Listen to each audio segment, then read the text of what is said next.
नमस्कार दोस्तों, परिष्कार क्लासेज में एक बार आपका सभी का हार्दिक स्वागत है।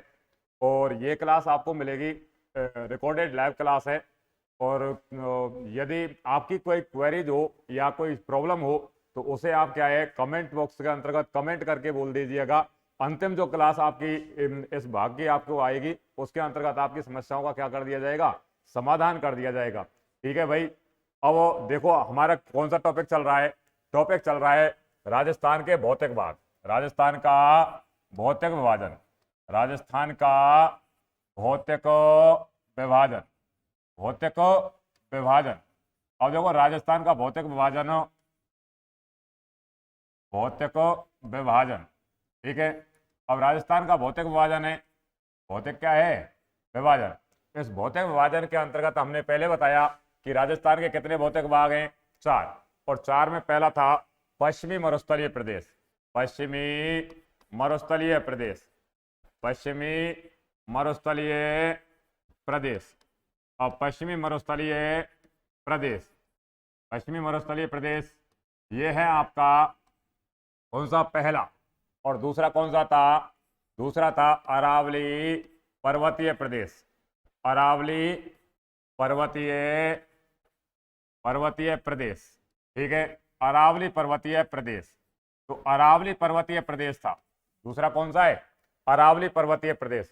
और हम जानकारी लेंगे अब अरावली पर्वतीय प्रदेश की, क्या है पढ़ना हमें, कौन सा है, दूसरा भौतिक भाग। तीसरा था आपका कौन सा, पूर्वी मैदानी प्रदेश, पूर्वी मैदानी प्रदेश।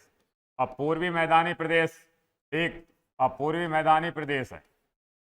अगला है आपका चौथे नंबर पर कौन सा, दक्षिणी पूर्वी पठार, दक्षिणी पूर्वी पठार। ठीक है।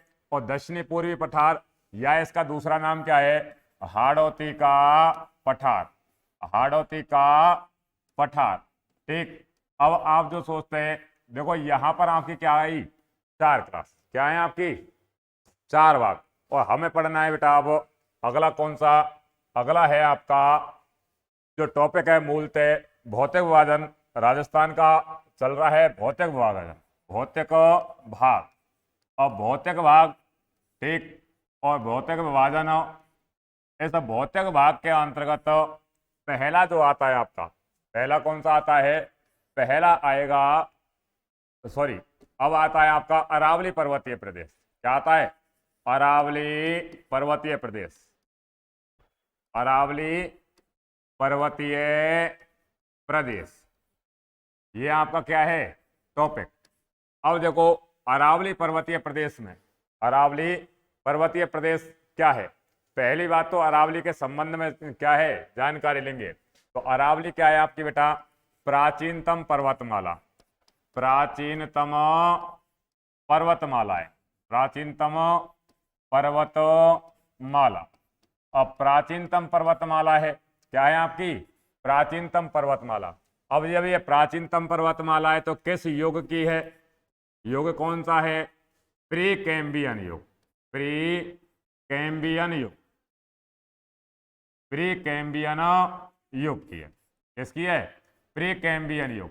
अब देखो प्री कैम्बियन युग कौन सा है, तो प्री कैम्बियन युग लगभग 70 करोड़ वर्ष पूर्व, 70 करोड़ वर्ष पूर्व।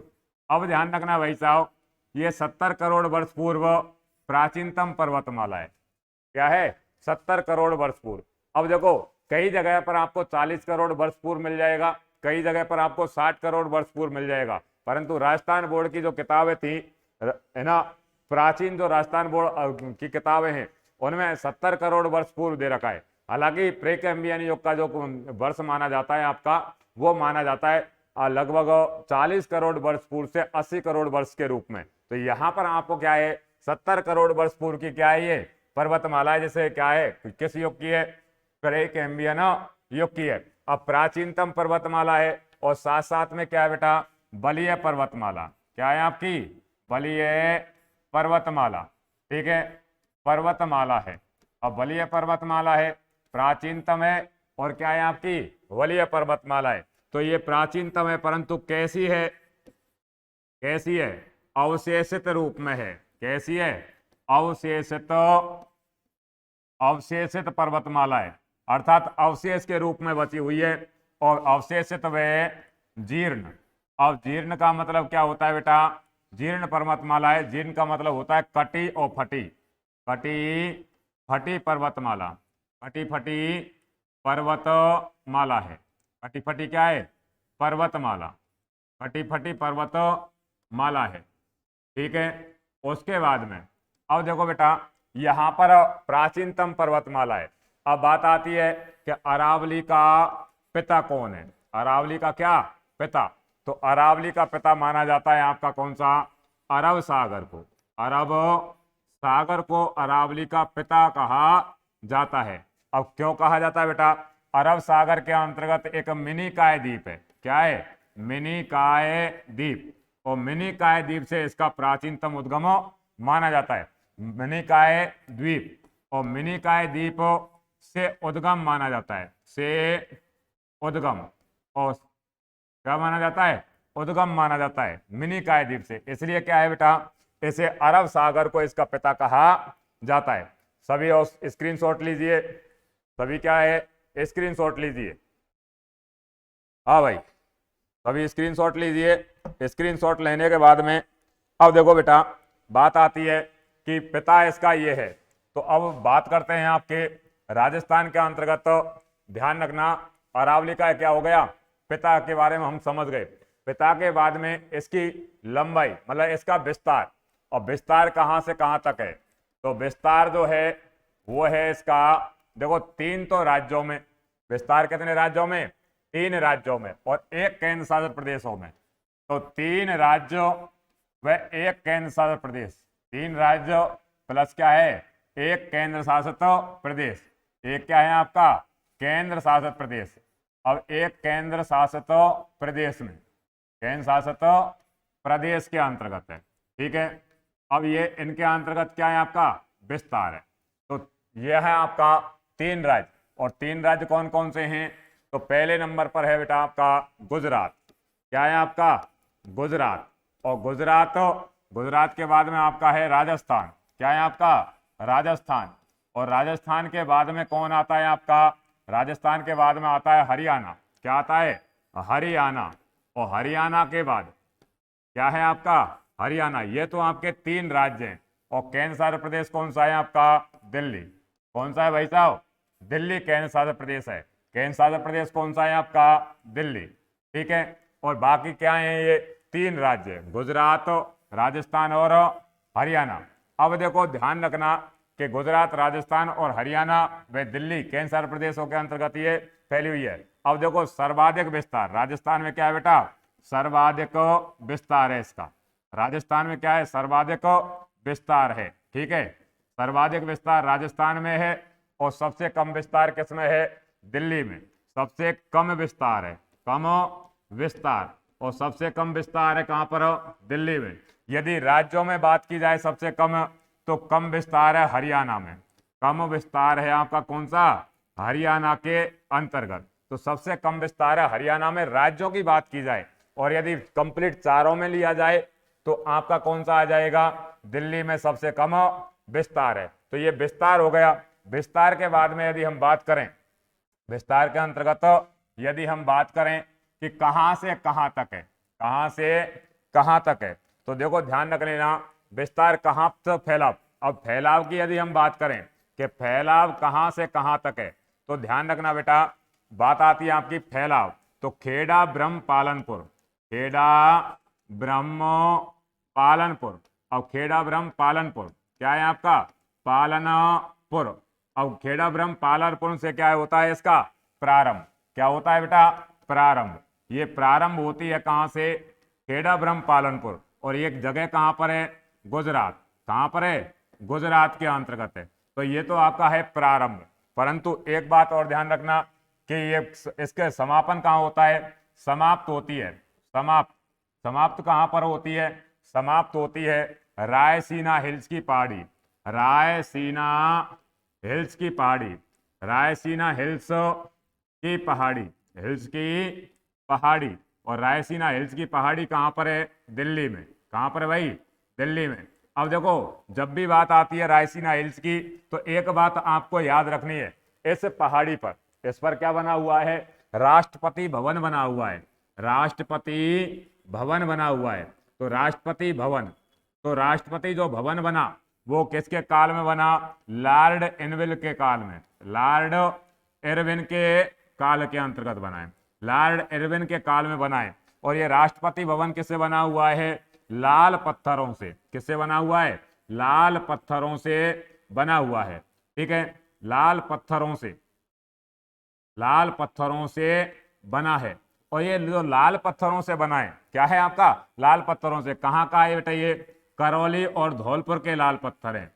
करौली व धौलपुर। करौली व कहाँ का है? धौलपुर के पत्थरों से बना हुआ है। कौन सा? राष्ट्रपति भवन। कोई दिक्कत है भाई? अब इसका क्या लीजिए, आप स्क्रीनशॉट लीजिए। क्या लीजिए? स्क्रीनशॉट। ठीक है भाई, अब देखो स्क्रीनशॉट लीजिए। अब स्क्रीनशॉट हो गई इसकी। स्क्रीनशॉट के बाद में बात आती है बेटा, देखो इसकी जो लंबाई है वो कितनी है? लंबाई, और लंबाई कितनी है? लंबाई है 692 किलोमीटर। लगभग 692 किलोमीटर इसकी क्या है? लंबाई है। लंबाई होने के बाद में इसकी औसत ऊंचाई क्या है बेटा? औसत ऊंचाई। और औसत ऊंचाई है, और औसत ऊंचाई कितनी है इसकी? औसत ऊंचाई है इसकी, औसत ऊंचाई, और औसत ऊंचाई कौन सी है आपकी? 930 मीटर। औसत ऊंचाई कितनी है? 930 मीटर। अब बात करते हैं जाए बेटा इसकी दिशा, और दिशा कौन सी है इसकी? किस दिशा में है? तो ध्यान रखना, राजस्थान में यदि दिशा की बात की जाए तो दक्षिण पूर्व से, दक्षिण, हाँ दक्षिण पश्चिम से, दक्षिण पश्चिम से, ठीक है, दक्षिण पश्चिम से उत्तर पूर्व। कहाँ है? उत्तर पूर्व। अब इसकी यदि दिशा की बात की जाए तो दक्षिण पश्चिम से उत्तर पूर्व की ओर है। और यदि इसका क्रम पूछा जाए कि क्रम कौन सा है, तो देहली क्रम। कौन सा है? देहली क्रम है। कौन सा क्रम है? देहली क्रम। ठीक है भाई, तो देहली क्रम में ये क्या है आपकी? फैली हुई है। अब यहाँ तो मूलतः इन चीजों की बात होती है, इसके बारे में क्या है? मूलतः बात की जाती है। मूलतः बात करने के बाद में अब बात आती है बेटा कि राजस्थान में अरावली, राजस्थान में अरावली, राजस्थान में अरावली। अब राजस्थान में अरावली की यदि बात की जाए तो ध्यान रखना, राजस्थान में प्रवेश, तो राजस्थान में प्रवेश कहाँ से करती है? तो राजस्थान में प्रवेश करती है सिरोही से। कहाँ से करती है? सिरोही से करती है। अब राजस्थान में प्रवेश करती है सिरोही से। उसके बाद में बात यदि हम बात करें कि राजस्थान से ये निकलती कहाँ से है, ये निकलती कहाँ से बेटा? तो निकलती है खेतड़ी झुंझुनू, खेतड़ी झुंझुनू से निकलती है, खेतड़ी झुंझुनू। और ध्यान रखना, राजस्थान का उत्तरी जिला है आपका कौन सा? झुंझुनू। और झुंझुनू में एक स्थान है जिसका नाम है खेतड़ी। इस खेतड़ी से राजस्थान से बाहर निकल जाती है। कहाँ पर निकलती है? हरियाणा की तरफ। ठीक है, हरियाणा में प्रवेश करती है, और हरियाणा में प्रवेश करने के बाद में ये दिल्ली पहुंचती है। ठीक है, जो अंतिम बिंदु है इसका रायसीना हिल्स की पहाड़ी। अब निकलती यहां से राजस्थान में लंबाई, बात करते हैं बेटा राजस्थान में लंबाई। और राजस्थान में लंबाई क्या है? राजस्थान में लंबाई, और राजस्थान में जो लंबाई है वो कितनी है इसकी? लगभग 550, लगभग 550। अब लगभग 550 क्या है आपकी? 550 किलोमीटर। ठीक है, तो कुल लंबाई का लगभग कितना है? कुल लंबाई का प्रतिशत कितना है? प्रतिशत है 80%। लगभग क्या है आपका? 80%। कुल लंबाई का ये प्रतिशत कितना है? 80%। और कितने? राजस्थान में फैलाव, कितने जिलों में फैलाव? राजस्थान में फैलाव। अब देखो, राजस्थान में जो फैलाव की बात की जाती है तो ध्यान रखना, दो रूपों में आएगा। पहला है श्रेणीबद्ध रूप में, श्रेणीबद्ध रूप में। और श्रेणीबद्ध रूप, ठीक है, तो श्रेणीबद्ध रूप में कितने जिलों में? तो 7 जिलों में। कितने जिलों में? 7 जिलों में। ठीक, उसके बाद में शाखाओं के रूप में क्या है आपका? शाखाओं के रूप में। तो शाखाओं के रूप में। तो शाखाओं के रूप में कितने जिलों में फैली हुई है? तो ध्यान रखना बेटा 6 जिलों में। कितने? 6 जिलों में। और 6 जिलों में है तो कुल जिले कितने हैं आपके? कुल कितने जिलों में? तो कुल जिले हैं इसके, कुल जिले जहां पर ये फैली हुई है तो कुल जिले हैं आपके 13 जिले। कितने हैं आपके? 13 जिले। कोई दिक्कत है क्या? तो यहाँ इतना ध्यान रखना बेटा। उन्हें एक बार देख लो, लंबाई कितनी है? 692। लंबाई कितनी है इसकी?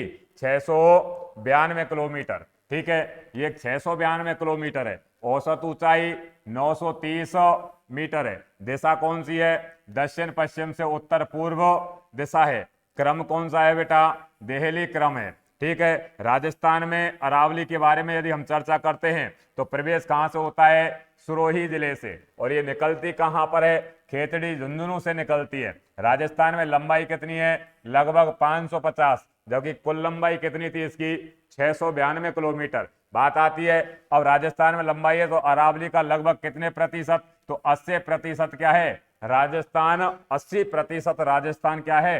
राजस्थान में अरावली है। उसके बाद में राजस्थान में फैलाव क्या है? तो श्रेणीबद्ध कितने जिले हैं? 7 जिले। शाखाओं के रूप में कितने जिले हैं? 6 जिले। और कुल जिले कितने हैं? 13 जिले। कुल कितने हैं? 13 जिले। अब बात आती है आपकी, हाँ इतना तो ये हो गया। स्क्रीनशॉट लीजिए बेटा, स्क्रीनशॉट लीजिए। और स्क्रीनशॉट लेने से क्या है आपका टाइम बचता रहेगा। स्क्रीनशॉट लीजिए, ठीक है। हाँ, स्क्रीनशॉट लीजिए भाई। अब देखो यहां पर बात आती है आपकी कौन सी? कि राजस्थान में फैलाव। और राजस्थान में फैलाव के बाद में बात करेंगे, इसके बारे में चर्चा करेंगे कि राजस्थान के अंतर्गत फैलाव तो हो गया आपके। अब देखो श्रेणीबद्ध जिले, अरावली के श्रेणीबद्ध जिले। हाँ, अरावली के श्रेणीबद्ध जिले। तो अरावली के श्रेणीबद्ध जिले कौन कौन से हैं? तो अरावली के श्रेणीबद्ध जिले क्या है आपके? श्रेणीबद्ध जिले। श्रेणीबद्ध जिले कौन कौन से हैं? तो श्रेणीबद्ध जिले हैं आपके, क्या है आपके? श्रेणीबद्ध जिले। और श्रेणीबद्ध जिलों के अंतर्गत कौन कौन से आएंगे? तो पहले नंबर पर क्या है आपके? पहले नंबर पर। तो श्रेणीबद्ध जिलों के अंतर्गत आप देखिए कौन कौन से जिले आते हैं। ठीक है, श्रेणीबद्ध जिलों में पहला, और पहला आएगा आपका सिरोही। क्रमागत ही ले रहा हूं मैं, सिरोही। सिरोही के बाद में दूसरा कौन सा आता है आपका? उदयपुर। कौन सा है आपका? उदयपुर। अब उदयपुर में क्या है? ये सर्वाधिक विस्तार है, सर्वाधिक विस्तार। और सर्वाधिक विस्तार है आपका। इसके बाद में तीसरे नंबर पर है आपका कौन सा? राजसमंद। कौन सा है? राजसमंद। और राजसमंद के बाद में चौथा है आपका कौन सा बेटा? अजमेर। क्या है आपका? अजमेर। और अजमेर के अंतर्गत क्या है? ध्यान रखना, सबसे कम विस्तार, सबसे कम विस्तार। सबसे कम क्या है आपका? विस्तार है। तो ध्यान रखना सबसे कम विस्तार। और सबसे कम विस्तार किसके अंतर्गत? अजमेर में। 5वें नंबर पर यदि लिया जाए तो कौन सा आएगा? जयपुर। कौन सा आएगा? जयपुर। और 6वें नंबर पर आपका आता है कौन सा? दौसा। कौन सा आता है भाई? दौसा आता है। दौसा के बाद में 7वें नंबर पर यदि लिया जाए तो आपका कौन सा आएगा? अलवर जिला आएगा। कौन सा आएगा? अलवर जिला। ये आपके श्रेणीबद्ध जिले हैं। ये क्या है आपके? श्रेणीबद्ध जिले। अब श्रेणीबद्ध जिले हमने पढ़ लिए कि आपके श्रेणीबद्ध जिले कौन से हैं? 7। तो अब हमें क्या पढ़ना है? शाखा के रूप में, कि शाखाओं के रूप में कौन से जिलों में फैला हुआ है? तो शाखाओं के रूप में। और शाखा कहाँ कहाँ पर पाई जाती है? इसकी क्या है? शाखा।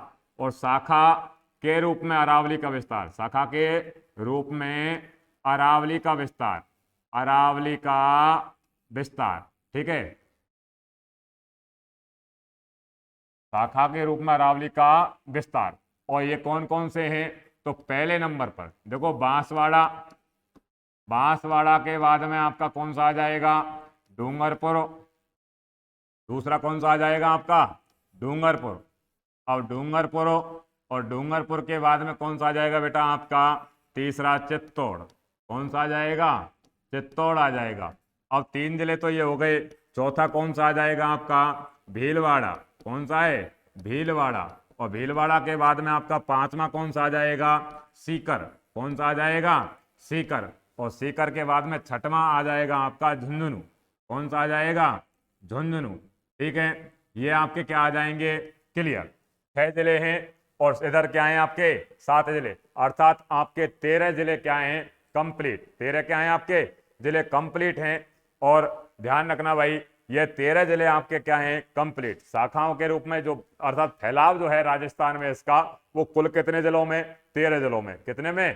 13 जिलों में। अब 13 जिलों में भी इसका डिवाइडेशन कर रखा है। क्या रखा है? डिवाइडेशन कर रखा है। अब देखो डिवाइडेशन कैसे होगा। एक तो श्रेणीबद्ध जिले कौन कौन से? अर्थात जहां श्रेणी वो कहा जाती है जो इसका क्रम समाप्त ना हो, अर्थात पहाड़ी के बाद में पहाड़ी, पहाड़ी से बाद में पहाड़ी, ये आपकी क्या है? पहाड़ी। और पहाड़ी से जुड़ी हुई पहाड़ी, ये तो है आपका कौन सा? श्रेणीबद्ध क्रम। और दूसरा यदि आए कि पहाड़ियां आ गई, अब यहां से टूट गई, उसके बाद में फिर पहाड़ियां आ गई, फिर आपका क्रम चालू हो गया, ये शाखाओं के रूप में, ये क्या है आपके?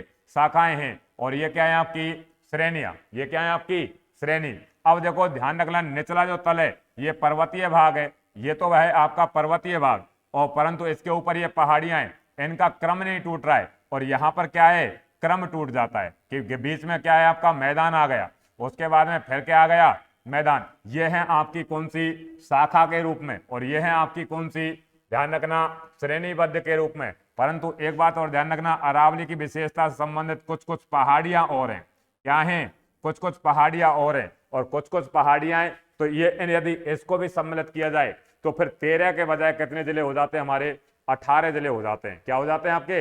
18 जिले हो जाते हैं। बट आपको तो केवल यही ध्यान रखना है कि कितने जिलों के अंतर्गत विस्तार है, तो विस्तार है आपके 13 जिलों के अंतर्गत। कितने जिलों के अंतर्गत विस्तार है? 13 जिलों के अंतर्गत। अब राजस्थान में ये 13 जिलों के अंतर्गत क्या है? विस्तार। ठीक, स्क्रीनशॉट लीजिए इसका। हाँ लीजिए भाई, स्क्रीनशॉट लेने के लिए क्या है, हमें इधर साइड में होते हैं। तो अब देखो आप स्क्रीनशॉट ले लीजिए। स्क्रीनशॉट के बाद में अब देखना है आपका कि राजस्थान के अंतर्गत, अब देखो यहाँ पर ये तो आपके हो गए स्क्रीनशॉट। तो बेटा अब देखिए कि ये आपकी क्या हो गई? अरावली के जिले। अरावली के जिले होने के बाद में अगला यदि बात आती है कि अरावली के अंतर्गत हमारी जनसंख्या क्या है? क्या है हमारी जनसंख्या और क्षेत्रफल? अब देखो अरावली का कुल क्षेत्रफल कितना है, देखो राजस्थान के कुल क्षेत्रफल का। तो अरावली, अरावली राजस्थान के कुल क्षेत्रफल, अरावली राजस्थान के कुल क्षेत्रफल का, कुल क्षेत्रफल का, अब कुल क्षेत्रफल का, क्षेत्रफल का, अरावली राजस्थान के कुल क्षेत्रफल का कितना? लगभग 9% है। लगभग क्या है आपका? 9%। देखो बेटा हमने मरुस्थल पढ़ा था, वो राजस्थान के कुल क्षेत्रफल का कितना है? लगभग 61.11%। लगभग क्या है? 61.11%। और वहां जनसंख्या कितनी निवास करती है? ध्यान रखना 40%। ऐसे ही अरावली राजस्थान के कुल क्षेत्रफल का लगभग कितना भाग रखती है? 9%। और जनसंख्या, जनसंख्या कितना रखती है? जनसंख्या है इसके अंतर्गत, तो जनसंख्या कितनी निवास करती है? तो जनसंख्या निवास करती है इसमें 10%। क्या है आपकी? 10%। तो ध्यान रखना, अरावली राजस्थान के कुल क्षेत्रफल का 9% और जनसंख्या कितना? 10% अपने अंतर्गत समाहित रखती है। तो यह आपका क्या हो गया? राजस्थान के अंतर्गत जनसंख्या, और क्या हो गया आपका? जनसंख्या और किसके बारे में? क्षेत्रफल के बारे में हो गई। उसके बाद में ध्यान रखना बेटा, अब देखो यहां पर अरावली, और अरावली का क्या है आपके? उपनाम आएंगे। क्या आएंगे? उपनाम। तो अब यार ध्यान रखना, उपनाम कौन कौन से हैं? अब मैं राजस्थान के संदर्भ में पढ़ा रहा हूं, राजस्थान के आपके क्या है? संदर्भ में पढ़ा रहा हूं कि राजस्थान के संदर्भ में यदि बात आती है तो पहली बात आती है इसकी बेटा कि पहले नंबर पर उपनाम, प्राचीनतम नाम। प्राचीन नाम क्या है इसका? प्राचीन नाम। और प्राचीन नाम क्या है? तो प्राचीन नाम है परिपत्र। क्या नाम है बेटा? परिपत्र। और परिपत्र नाम है क्या है आपका? परिपत्र। और परिपत्र किस में मिला है? विष्णु पुराण में। किस में मिला है बेटा? विष्णु पुराण में। तो अरावली को विष्णु पुराण के अंतर्गत क्या कहा गया है? विष्णु पुराण के अंतर्गत, विष्णु पुराण में क्या कहा गया है? परिपत्र कहा गया है। तो देखो ध्यान रखना, अरावली का प्राचीनतम नाम, प्राचीनतम नाम क्या है? परिपत्र। ठीक है। और ये परिपत्र नाम किस में मिला? विष्णु पुराण के अंतर्गत मिला है। दूसरा जो उपनाम के अंतर्गत आता है बेटा, वो आता है भौगोलिक नाम। क्या आता है? भौगोलिक नाम। अब भौगोलिक नाम है, क्या है बेटा? भौगोलिक नाम। और भौगोलिक नाम इसे क्या कहा दिया गया है? भौगोलिक नाम दिया गया है मरु, ठीक है, सॉरी मेरु, ठीक है, मेरु। अब ध्यान रखना, भौगोलिक नाम क्या है? प्राचीन। अब ये भी आपका प्राचीन ही नाम है, परंतु कौन सा है आपका? भौगोलिक नाम है। प्राचीन भौगोलिक नाम क्या है बेटा? मेरु। अब ध्यान रखना, राजस्थान में 3 शब्द चलते हैं बेटा प्राचीनतम के आधार पर। भौगोलिक नाम कौन कौन से चलते हैं? 3 नाम चलते हैं। एक तो आता है आपका कौन सा? मरु। एक तो कौन सा आता है आपका? मरु आता है। और ये मरु तो किसके लिए? मरुस्थल के लिए। किसके लिए? मरुस्थल के लिए काम आता है। उसके बाद में मेरु, और मेरु जो है आपका अरावली के लिए उपयुक्त हुआ है, अरावली के लिए। उसके बाद में आपका माल, और माल शब्द का उपयोग किसके लिए हुआ है? माल शब्द का उपयोग हुआ है पठार के लिए, ठीक है। जो तुम समझ रहे हो वो नहीं है, ये पठार के लिए माल शब्द का उपयोग हुआ है, ठीक है भाई। तो ये बात ध्यान रखनी है आपको। इसके बाद में अब देखो क्षेत्रीय नाम।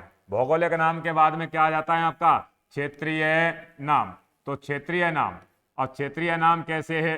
तो क्षेत्रीय नामों के अंतर्गत, सॉरी, क्षेत्रीय नाम, और क्षेत्रीय नाम अरावली को क्या है? क्षेत्रीय नाम कहा है। तो क्षेत्रीय नाम अरावली को ध्यान रखना बेटा, पहले नंबर बूंदी के अंतर्गत। अब बूंदी में क्या है? बूंदी में कहा जाता है आड़ा वाला। क्या कहा जाता है? आड़ा वाला कहा जाता है। क्या कहा जाता है बेटा? आड़ा वाला कहा जाता है। क्या कहा जाता है? बूंदी के अंतर्गत अरावली को आड़ा वाला कहा जाता है। क्या कहा जाता है? आड़ा वाला। सुरोही के अंतर्गत क्या कहा जाता है? तो ध्यान रखना, दूसरे के अंतर्गत क्या है आपका? सुरोही के अंतर्गत। और सुरोही के अंतर्गत क्या कहा जाता है? सुरोही के अंतर्गत गुलाब कहा जाता है। सुरोही में क्या कहा जाता है? गुलाब, ठीक है। अब गुलाब शब्द का उपयोग हुआ है। क्या कहा जाता है? गुलाब कहा जाता है। कहां पर? सुरोही के अंतर्गत। परंतु ध्यान रखना, ये जो गुलाब है, इस गुलाब के अंतर्गत गुलाब कहा जाता है, परंतु विशेषतः यदि बात की जाए तो आबू क्षेत्र में आबू गुलाब कहा जाता है। क्या कहा जाता है? आबू गुलाब कहा जाता है। कोई दिक्कत है क्या? उसके बाद में ध्यान रखना बेटा, आपका तीसरा नाम ये हुआ। तीसरे नाम होने के बाद में आपका, सॉरी, दूसरा, तीसरा आपका आ जाता है अजमेर में। क्या है? अजमेर के अंतर्गत इसे क्या कहा जाता है? तो ध्यान रखना, अजमेर के अंतर्गत आड़ा वाटा कहा जाता है। आड़ा वाटा कहा जाता है। तो आड़ा वाटा कहा जाता है। आड़ा वाटा कहा जाता है। क्या कहा जाता है? आड़ा वाटा कहा जाता है। ये आपके क्या हैं? क्षेत्रीय नाम। क्या है आपके? क्षेत्रीय नाम। अब देखो बेटा, यहां पहले तो चलो इसकी स्क्रीनशॉट लीजिए, उसके बाद में बता रहा हूं। विद्वानों के आधार पर भी इसके क्या है? नाम है, ठीक है। हाँ लीजिए भैया। अब देखो अलग अलग, अब देखो अलग अलग विद्वानों के आधार पर। अब देखो भैया, यहां पर जो अब बात आती है आपकी, स्क्रीनशॉट हो गया। विद्वानों के आधार पर इनके नाम क्या है? विद्वानों के आधार पर। अब विद्वानों के आधार पर, विद्वानों के आधार पर, अब विद्वानों के आधार पर कौन कौन से उपनाम है इसके? तो विद्वानों के आधार पर पहले नंबर पर, ठीक है। अब ध्यान रखना बेटा, उद्यानों के आधार पर है अबुल फजल के आधार पर। अबुल फजल। अबुल फजल ने क्या है? अबुल फजल ने क्या कहा है? हाँ, अबुल फजल ने कहा है उतंग घाटी। उतंग क्या है? घाटी या उतंग पर्वत। उतंग पर्वत, ठीक है। उतंग पर्वत कहा है किसने? अबुल फजल ने। उसके लिए ओग तंग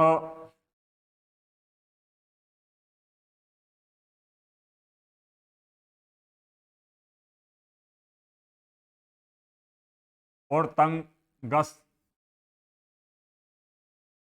कहा है, ठीक है। तो इन शब्दों का उपयोग किसने किया है?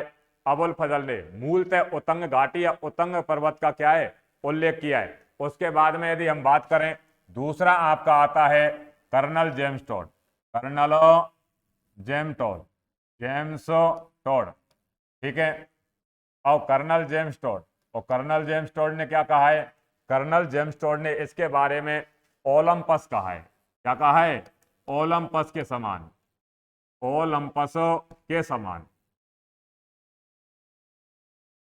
ओलंपस के समान, के समान कहा है, अर्थात राजस्थान का क्या है, ओलंपस। ये क्या है, राजस्थान का ओलंपस है। ठीक है, तो ये क्या है, इसके उपनाम दिए गए हैं। ये अरावली के क्या दिए गए हैं, उपनाम दिए गए हैं। ठीक है, अब इसके अलावा भी और भी हैं, परंतु प्रमुखतः क्या है आपके, ये उपनाम है जो आपसे कभी भी पूछे जा सकते हैं। और सबसे प्राचीन जो है, सबसे ज्यादा इंपॉर्टेंट आता है विष्णु पुराण के आधार पर मेरू और बूंदी के आधार पर आड़ा वाला। ठीक है, सुरोही के अंतर्गत आबू गुलाब या गुलाब। ठीक है, अजमेर में आड़ा वाटा कहा जाता है। उसके बाद में आपका क्या आ जाता है, कर्नल जेम्स टोड के अनुसार क्या है, ओलंपस। क्या है आपका, ओलंपस के समान। ठीक, तो ये विद्वानों के आधार पर इसके क्या है, उपनाम है। स्क्रीनशॉट लीजिए बेटा इस, हाँ पहले इसकी स्क्रीनशॉट लीजिए, उसके बाद में फिर अरावली का क्या है हम अध्ययन करेंगे क्षेत्रीय आधार पर। तो एक बात यह ध्यान रखनी है बेटा,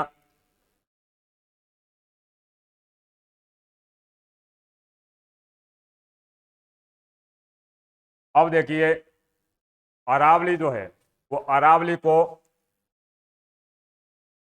हाँ अरावली का विभाजन, तो बनावटी संरचना, तो ध्यान रखना बेटा, जॉन हेरोन ने, जॉन हेरोन हेरोन ने अरावली की बनावट की जो संरचना है, जॉन हेरोन ने अरावली को, अरावली को बनावट के आधार पर, बनावट के आधार पर, बनावट के आधार पर, आधार पर सर्वप्रथम, सर्वप्रथम विभाजित किया था, विभाजित किया। अब ये सर्वप्रथम विभाजित किया है किसने बेटा, जॉन हेरोन ने। आपको हेरोन ध्यान रखना है, एलेक्जेंडर हेरोन।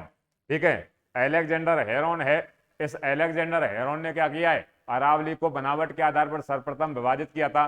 परंतु हमें पढ़ना है अध्ययन की दृष्टि से, हमें क्या पढ़ना है, अध्ययन की दृष्टि से। तो अध्ययन की दृष्टि से, अध्ययन की दृष्टि से, अध्ययन की दृष्टि से, अध्ययन की दृष्टि से अरावली का, अरावली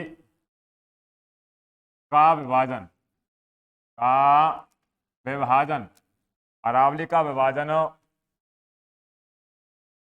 विभाजन तीन रूपों में किया है, तीन रूपों में किया है या तीन प्रकार से किया है। अध्ययन की दृष्टि से अरावली का विभाजन निम्न प्रकार किया है या तीन रूप में किया है या तीन प्रकार से किया है। ठीक है, हाँ बाकी फिर मिलेंगे अगली क्लास में। ठीक है भाई, और आपकी यदि कोई प्रॉब्लम्स हैं, क्यूरीज हैं, तो उन क्वेरीज को आपको क्या करना है, कमेंट बॉक्स में लिख देना है। कमेंट बॉक्स में लिखने के बाद में अगली क्लास जब लाइव क्लास आएगी तो आपको उनका समाधान कर दिया जाएगा। ठीक है भाई, बाकी कल मिलते हैं।